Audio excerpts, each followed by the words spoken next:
Dear brothers and sisters, on World Mission Sunday every year, the whole church prays, united, particularly for missionaries and the fruitfulness of their apostolic labors. When I served as a missionary priest and then bishop in Peru, I saw firsthand how the faith, the prayer, and the generosity shown on World Mission Sunday can transform entire communities. I urge every Catholic parish in the world to take part in World Mission Sunday. Your prayers, your support will help spread the gospel, provide for pastoral and catechetical programs, help to build new churches, and care for the health and educational needs of our brothers and sisters in mission territories. ക്രിസ്തുവിൻ്റെ നെഞ്ചിടിപ്പറിയുന്ന പടയാളികൾ, ദേശാന്തരങ്ങൾക്കപ്പുറം ക്രിസ്തുവിന് സാക്ഷികളായി സഞ്ചരിക്കുന്നവർ, കടലുകൾ കടന്ന് മരുഭൂമികൾ താണ്ടി താഴ്വാരങ്ങളിലൂടെ ഇടറാത്ത പാദങ്ങളും പതറാത്ത ഹൃദയവുമായി നടന്നു നീങ്ങുന്നവർ, മിഷനറിമാർ. ദേശങ്ങൾക്കും ഭാഷകൾക്കും സംസ്കാരങ്ങൾക്കും അതീതമായി ലോകം മുഴുവനിലുമുള്ള സഹജീവികൾക്ക് സാന്ത്വനമേകുന്നവർ, മനുഷ്യഹൃദയങ്ങളിൽ വചനവിത്തുകൾ വിതയ്ക്കുന്നവർ, ആത്മാക്കളുടെ രക്ഷയ്ക്കായി പ്രാർത്ഥിക്കുന്നവർ, ക്രിസ്തുവിനെ പോലെ പീഡകൾ സഹിക്കുന്നവർ, ക്രിസ്തുവിനൊപ്പം മരണം വരിക്കുന്നവർ, മിഷനറിമാർ. നമുക്ക് കണ്ണുകൾ തുറക്കാം, നമ്മുടെ കരങ്ങൾ ഉയർത്താം, മിഷണറിമാർക്ക് വേണ്ടി പ്രാർത്ഥിക്കാം. ഒരു മിഷണറിയായി തിരുസഭയോടൊപ്പം ക്രിസ്തുവിൻ്റെ സുവിശേഷത്തിന് സാക്ഷികളാവാം. ജീവനും ജീവിതവും ക്രിസ്തുവിന് നൽകാം. ആധികാരികമായിട്ട് കർത്താവിനെ കണ്ടുമുട്ടാത്ത ആർക്കും തന്നെ കർത്താവിനെ മറ്റുള്ളവർക്ക് കാണിച്ചു കൊടുക്കാൻ കഴിയുകയില്ല. കണ്ടുമുട്ടിയ യേശു ക്രിസ്തുവെന്ന ലോക ചരിത്രത്തിൽ ദൈവം മനുഷ്യനായി അവതരിച്ച ഏകരക്ഷകൻ, അവൻ എൻ്റെ സ്വന്തം, അവൻ എന്നെ സ്വന്തമാക്കി എന്ന കാര്യം അനുഭവത്തോടുകൂടി മറ്റുള്ളവരിലേക്ക് കൊടുക്കാൻ കടമയുണ്ടെന്ന്, നമുക്കൊരു മിഷൻ ഉണ്ടെന്ന് പരിശുദ്ധ സഭ നമ്മെ ഓർമ്മപ്പെടുത്തുന്ന mission ഞായറാണ്. Just to recognize Jesus in every people, with different thinking, with different tradition like this. Try to see Jesus in them. Just help me to.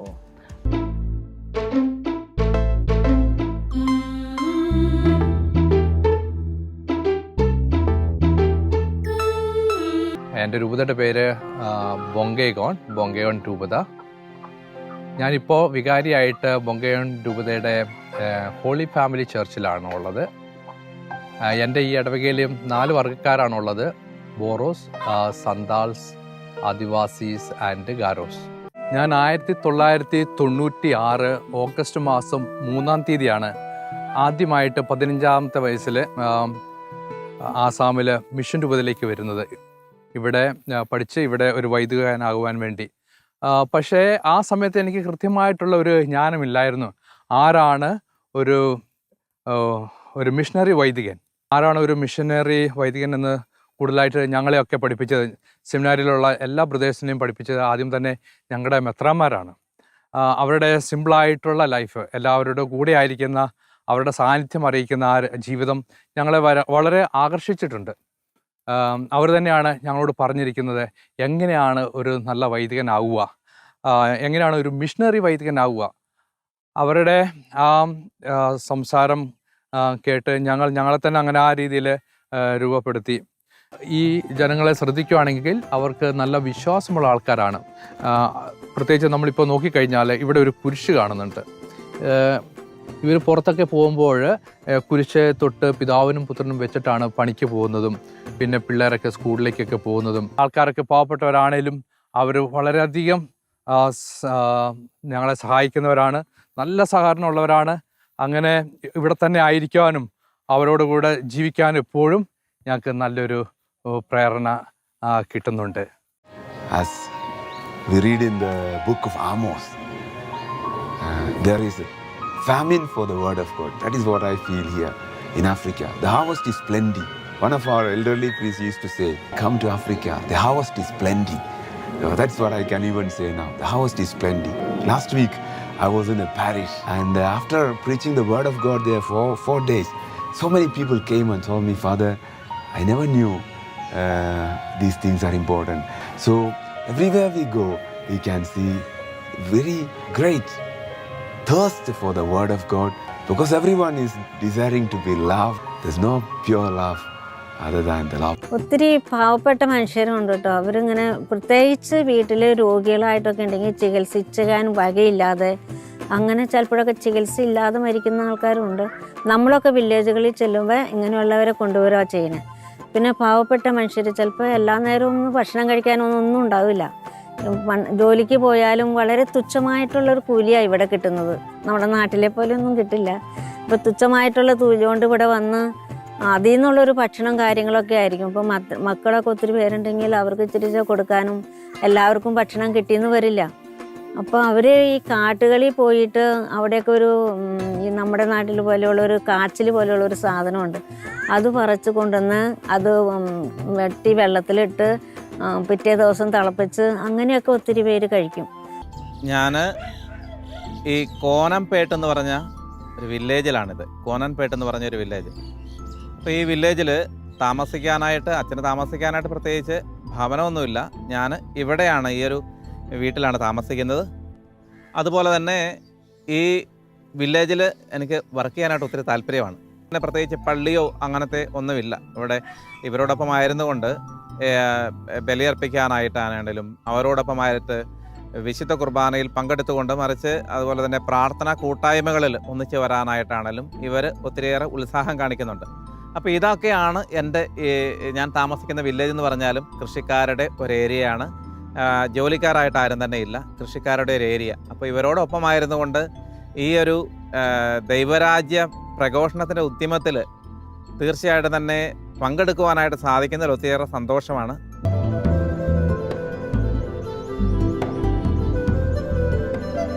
സത്യം പറഞ്ഞു കഴിഞ്ഞാൽ ഇവരുടെ വിശ്വാസത്തിൻ്റെ ആഴപ്പെടുന്നതോടൊപ്പം തന്നെ ഇവരുടെ ആണെന്നുള്ള ഒത്തിരി ബുദ്ധിമുട്ടും പ്രയാസങ്ങളും ഉണ്ട്. പക്ഷേ ആ പ്രയാസങ്ങളുടെ എല്ലാ അവസരത്തിൽ തന്നെയാണെങ്കിലും അവർ സ്വീകരിച്ചൊരു വിശ്വാസത്തിലേക്ക് വീണ്ടും അടിയുറച്ച് മുമ്പോട്ട് പോകാനായിട്ട് ഇവർ ശ്രദ്ധിക്കുന്നുണ്ട്. അതാണ് ഇതിൻ്റെ പ്രത്യേകത എന്ന് പറയുമ്പോഴത്തേക്ക്, ഇവിടുത്തെ കൊടുത്ത വിശ്വാസത്തിൽ അല്ലെങ്കിൽ ഇന്ന് സ്വീകരിച്ച വിശ്വാസം നാളെ പള്ളി വരാതിരിക്കും, അങ്ങനെയല്ല. മറിച്ച് വീണ്ടും പള്ളിയിൽ വരാനായിട്ടും പ്രാർത്ഥിക്കാനായിട്ടും ഒത്തിരിയേറെ ശ്രദ്ധിക്കുന്ന കുടുംബങ്ങളാണ് ഇവിടെ നമുക്കുള്ളത്. എൻ്റെ പേര് പ്രഭുവാണ്. ഇത് ഞാനിപ്പം സേവനം ചെയ്യുന്നത് ആദിലാബാദ് രൂപത്തിലെ നെന്നൽ ഇടവക പള്ളിയുടെ ഒരു സബ് സ്റ്റേഷനാണ് മന്നേഗൂഡം. ഇവിടെ നമുക്ക് ഒരു 16 ഫാമിലീസ് ഉണ്ട്. 14 ഫാമിലീസിലെ ഇവിടെ മൊത്തം ഇവിടെ ജോലി എന്ന് പറഞ്ഞാൽ ഇവിടെ മെയിൻ കൃഷിയാണ്.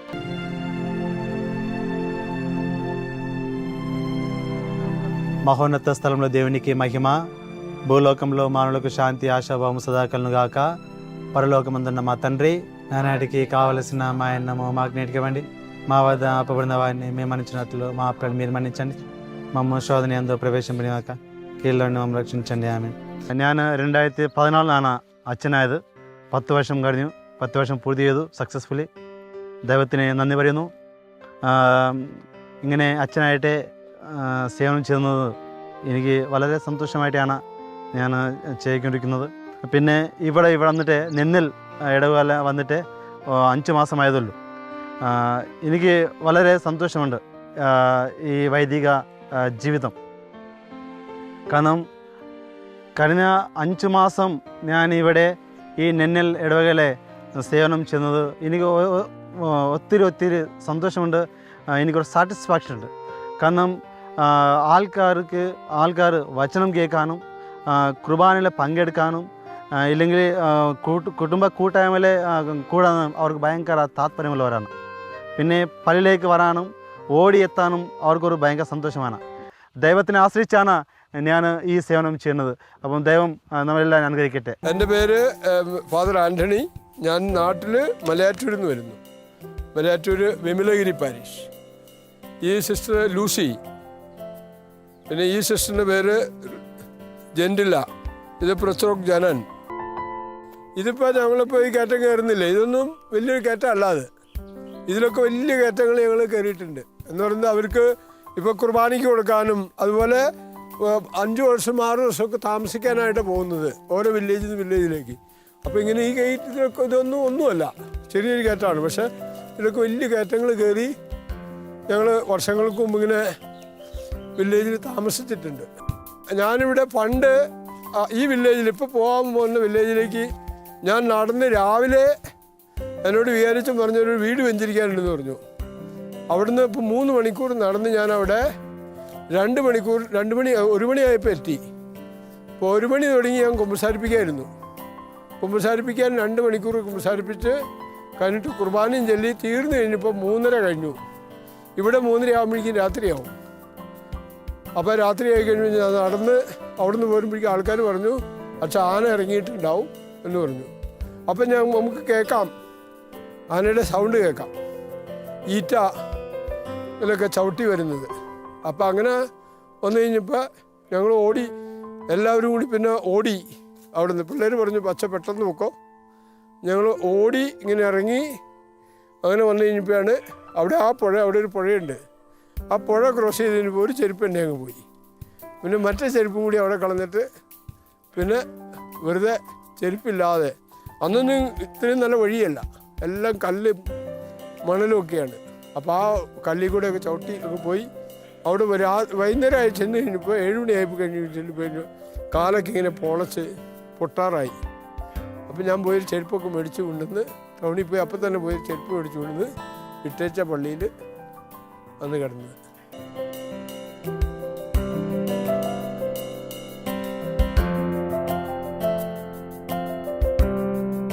ഇത് നമ്മുടെ ദൊരങ്കിഗിരി എന്ന് പറഞ്ഞൊരു വില്ലേജാണ്. ആ വില്ലേജിൽ നമ്മൾക്കുള്ളൊരു സ്കൂളാണിത്. ഇവിടേക്ക് എത്തിപ്പെടാൻ പറ്റാത്തൊരു സ്ഥലമാണ്. അപ്പോൾ അതുകൊണ്ട് ഇവർക്ക് ടൗണിലൊന്നും പോയി പഠിക്കാൻ ഒരു സൗകര്യമില്ല. അപ്പോൾ അതുകൊണ്ട് ഇവർക്ക് എഡ്യൂക്കേഷൻ കൊടുക്കാൻ വേണ്ടിയിട്ടുള്ള ഒരിതിൽ ഇങ്ങനെ നമ്മൾ ഒരു ഷെഡ് പോലെയൊക്കെ ഉണ്ടാക്കി അവരിവിടെ പഠിപ്പിക്കുവാണ്. ഇവിടുന്ന് തന്നെ കുറച്ച് ടീച്ചേഴ്സുണ്ട്, പിന്നെ ഞങ്ങളൊക്കെ വന്ന് നോക്കും, സിസ്റ്റേഴ്സ് പരിപാടിക്ക്.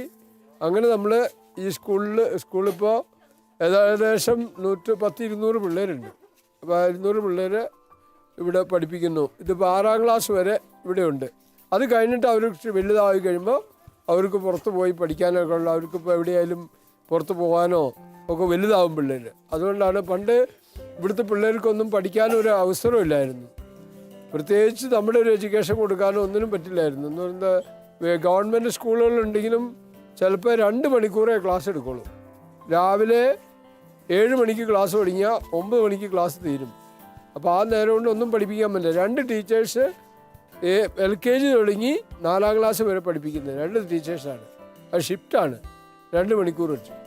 അപ്പോൾ അതുകൊണ്ടാണ് നമ്മളൊരു പിള്ളേർക്ക് വേണ്ടി സൗകര്യത്തിന് വേണ്ടിയിട്ട് പിള്ളേരെ പഠിപ്പിക്കാനായിട്ട് നമ്മൾ ഈ സ്കൂൾ ഇവിടെ തുടങ്ങിയിരിക്കുന്നത്. ഈ നാട്ടിൽ വന്നപ്പോൾ ശരിക്കും പറഞ്ഞാൽ ഇവിടെ എല്ലാം കണ്ടപ്പോഴത്തേനും ഒരു പേടിയാണ് തോന്നിയത്. കാരണം നമ്മുടെ നാട്ടിൽ നിന്ന് വെച്ച് നോക്കുമ്പോൾ ഒത്തിരി വ്യത്യസ്തമായിട്ടുള്ളൊരു നാടാണ്. ജീവിത രീതികളും മനുഷ്യരും ഒക്കെ നമുക്ക് നമ്മുടെ നാട്ടിലൊന്നും ഇങ്ങനെ ഒരു ദേശമൊന്നും കണ്ടിട്ടില്ല. ഇവിടെ വന്നപ്പം ഒത്തിരി ഈ തേള്, പാമ്പ് അങ്ങനെയുള്ള ക്ഷുദ്രജീവികളൊക്കെ ഒത്തിരി ഉണ്ട്.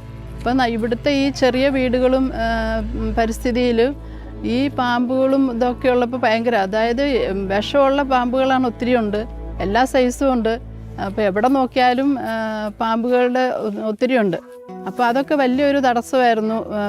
എങ്ങനെ മുമ്പോട്ട് പോകും? ഈ വീടുകളുടെ അകത്തോടൊക്കെ ഈ പാമ്പുകൾ കയറി വരും. അപ്പോൾ എന്ത് ചെയ്യും? അങ്ങനെയൊന്നും ഒരു സാഹചര്യം നാട്ടിലില്ലല്ലോ. അപ്പോൾ അത് ഒരു വലിയ തടസ്സം നിന്നൊരു കാര്യമായിരുന്നു.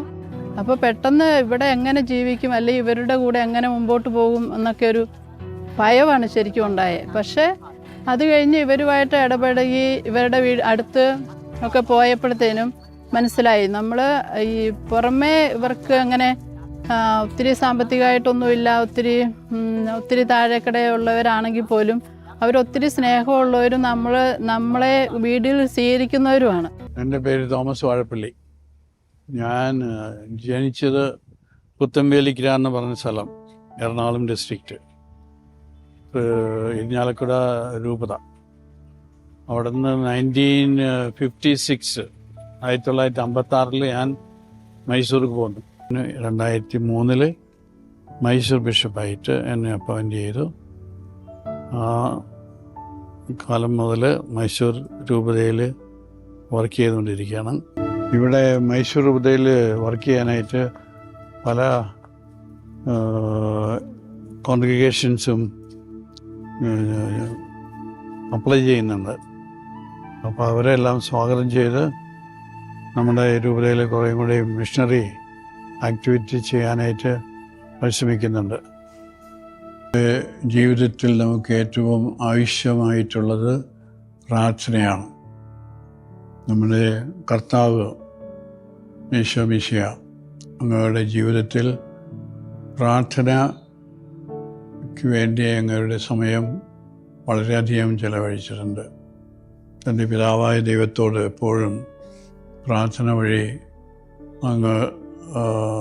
അദ്ദേഹം തൻ്റെ ജീവിതം കാഴ്ചവെക്കാറുണ്ട്. എനിക്കും പ്രാർത്ഥനയിൽ വളരെയധികം വിശ്വാസമുണ്ട്. എന്ത് ആവശ്യങ്ങൾ വന്നാലും എന്ത് നഷ്ടങ്ങൾ വന്നാലും പ്രാർത്ഥന വഴി നമുക്ക് അത് സാധിക്കും എന്നുള്ള ഒരു വിശ്വാസം എപ്പോഴും എൻ്റെ കയ്യിലുണ്ട്. നമ്മളെ പഠിപ്പിച്ചതുപോലെ ആ പ്രാർത്ഥനയിൽ നാം ശരണപ്പെട്ട് ജീവിക്കാനായിട്ട് നാം പരിശ്രമിക്കണം. എൻ്റെ പേര് സിസ്റ്റർ റൊസെല്ല. ഞാൻ സിസ്റ്റർ ആയപ്പോൾ എടുത്ത പേരാണത്.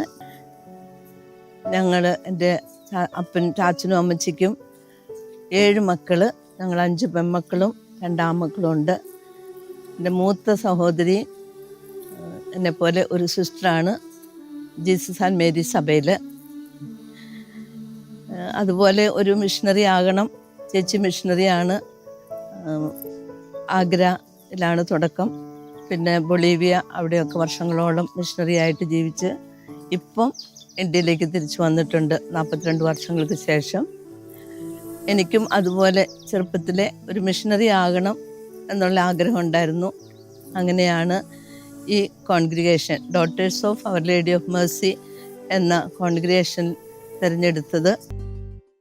ഞാൻ 47 വർഷമായി ഇങ്ങനെ റിലീജിയസ് ലൈഫിൽ വന്നിട്ട്.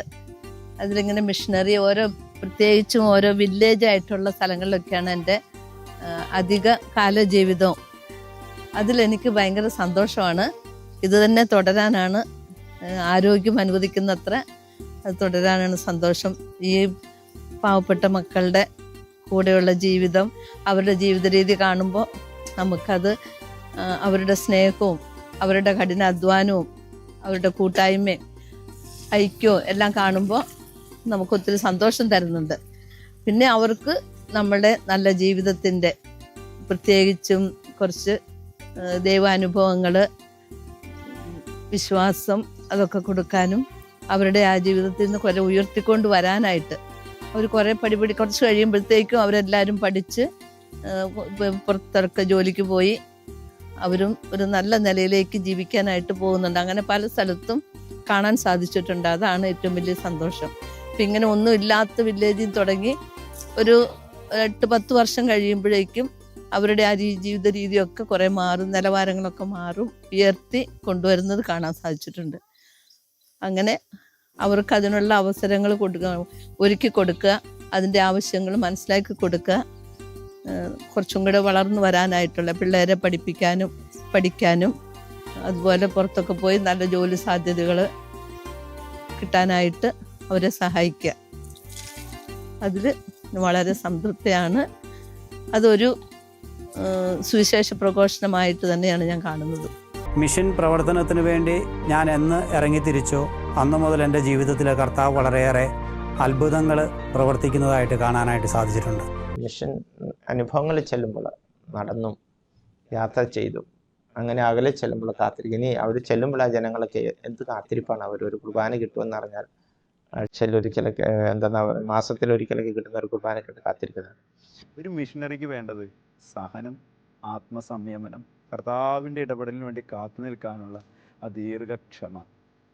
അങ്ങനെ ഇടവക സ്ഥാപിതമായി ഞങ്ങൾക്ക് 6 കുരിശുപള്ളികളുള്ള ഒരു 15 കിലോമീറ്റർ ചുറ്റളവിലുള്ള ഒരു ഇടവകയാണ് എനിക്ക് ലഭിച്ചത്. വലിയ സന്തോഷമായി.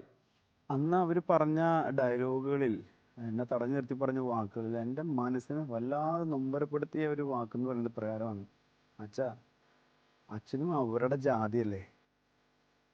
അതിൻ്റെ ഒരു വേദന എന്ന് പറഞ്ഞാലേ നമുക്കത് വിവരിക്കാൻ പറ്റില്ല. ഞാൻ ഉടനെ അവരോട് പറഞ്ഞു, എന്ത് ജാതി? ഞാൻ കേരളത്തിൽ നിന്ന് എൻ്റെ അപ്പനും അമ്മയൊക്കെ ഉപേക്ഷിച്ച് ഇവിടെ വന്നത് ദൈവത്തിൻ്റെ ഒരു ജാതി, സ്നേഹത്തിൻ്റെ ജാതി സ്ഥാപിക്കാൻ വേണ്ടിയിട്ടാണ്. ഇതെന്നെ വല്ലാതെ നൊമ്പരപ്പെടുത്തുന്നുണ്ട് കേട്ടോ.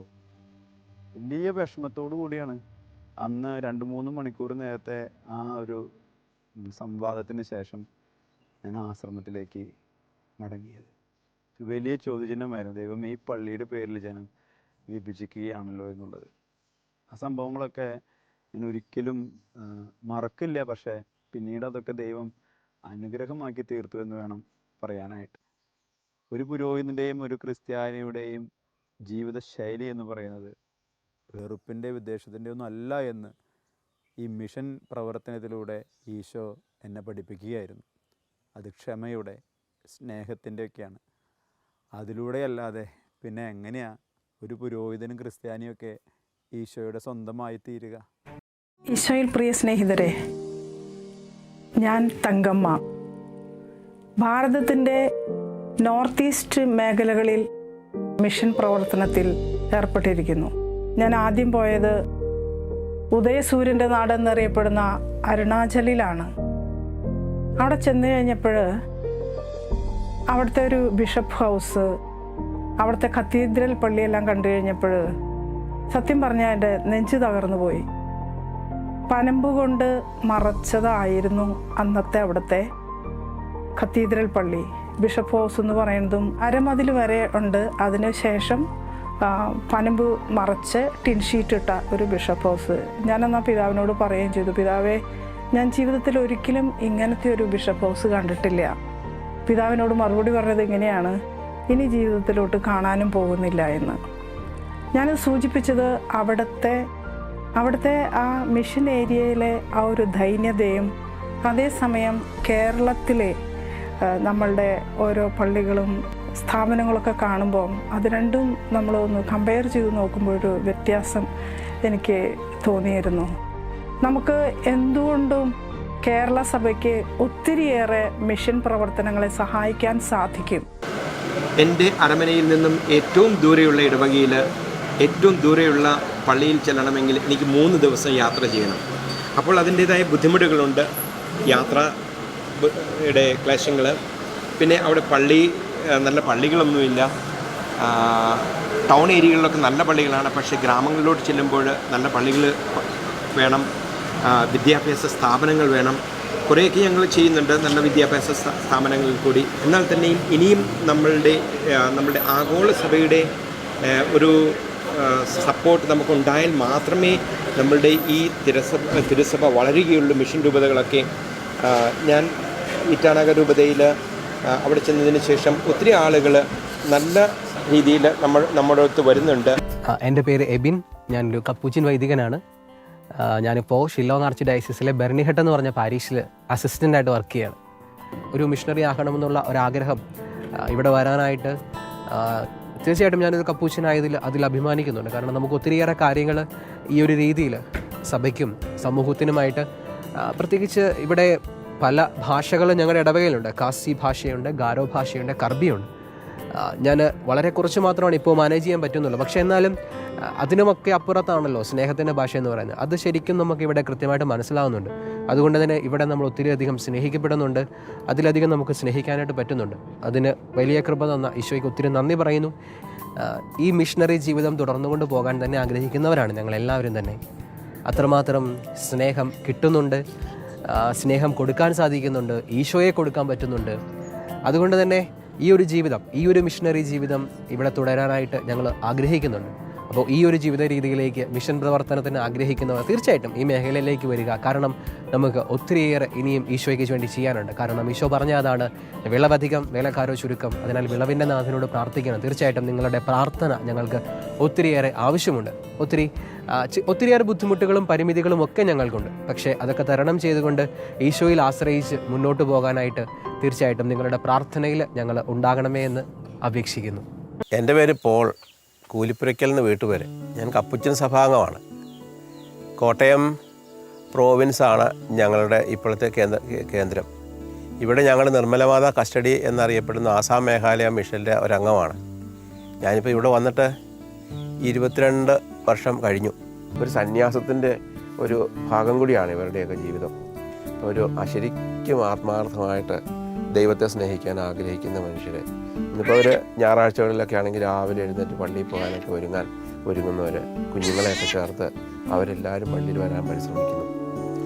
കൊച്ചു കുഞ്ഞുങ്ങളുള്ളവർ പോലും ആ കൈക്കുഞ്ഞുങ്ങളുമായിട്ട് പള്ളിയിൽ വരാനൊക്കെ പരിശ്രമിക്കുന്നു. ഇങ്ങനെ പ്രാർത്ഥിക്കാനായിട്ട് ആഗ്രഹിക്കുന്നു. ഇങ്ങനെ ദാരിദ്ര്യത്തിലും കഷ്ടപ്പാടിലും ദൈവത്തെ സ്നേഹിക്കാനും പരസ്പരം സ്നേഹിക്കാനും ഒരുപാട് ആത്മാർത്ഥത, ഒരുപാട് സ്നേഹമൊക്കെ കാണിക്കുന്ന മനുഷ്യർ.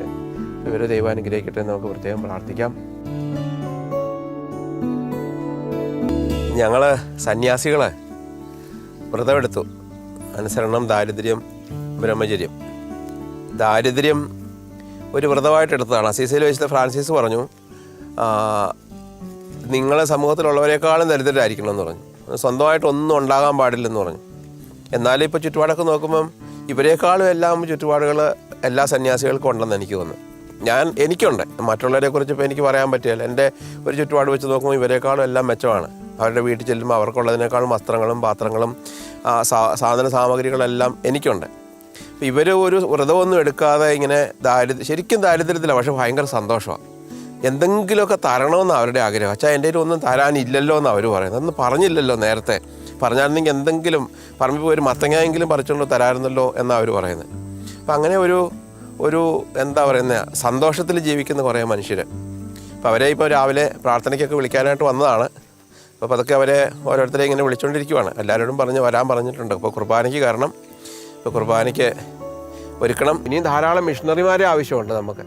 ഒരുപാട് പേര് വരുന്നു പോകുന്നു, താമസിച്ച് ഭാഷ പഠിച്ച് ഇവരുടെ കൂടെ സമയം ചെലവഴിച്ച് ഇവരെ കൂടുതൽ ഉയർത്താനും നല്ല മനസ്സുള്ള അല്ലെങ്കിൽ നല്ല ആത്മാർത്ഥതയുള്ള ഒരുപാട് മിഷണറിമാരെ നമുക്ക് ആവശ്യമുണ്ട്. അതിപ്പോൾ വൈദികരാകണമെന്ന് നിർബന്ധമൊന്നുമില്ല, സന്യാസികളാകണമെന്നില്ല.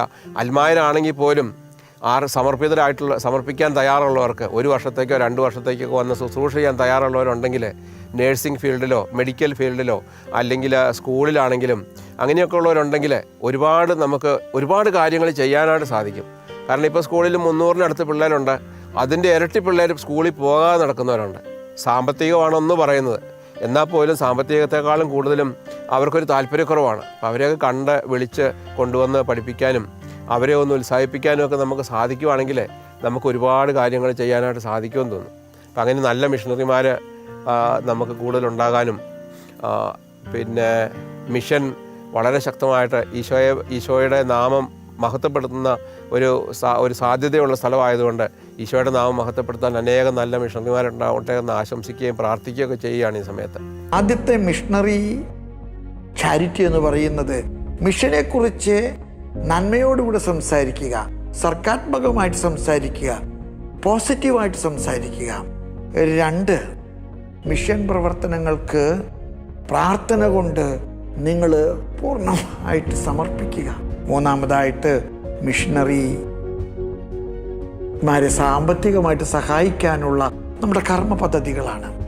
നമ്മുടെ മിഷൻ സൺഡേ, കവർ കളക്ഷൻ, ഉൽപ്പന്നപ്പിരിവ്, നമ്മളെ ആളുകളെ ശേഖരിച്ച് അവരുടെ കയ്യിൽ നിന്ന് പണം സ്വരൂപിക്കുന്നത്, വൈദിക വിദ്യാർത്ഥികളെ പഠിപ്പിക്കുന്നത്, മിഷണറി വൈദികരെ പ്രോത്സാഹിപ്പിക്കുന്നത്, മിഷണറി ദൈവവിളികളെ വളർത്തുന്നത്. സ്നേഹമുള്ളവരെ, സമ്പത്ത് കൊണ്ടും സാധ്യത കൊണ്ടും സ്വാധീനം കൊണ്ടും മിഷൻ പ്രവർത്തനത്തെ ഉപവിയോടുകൂടെ സഹായിക്കാൻ നമുക്ക് കഴിയട്ടെ.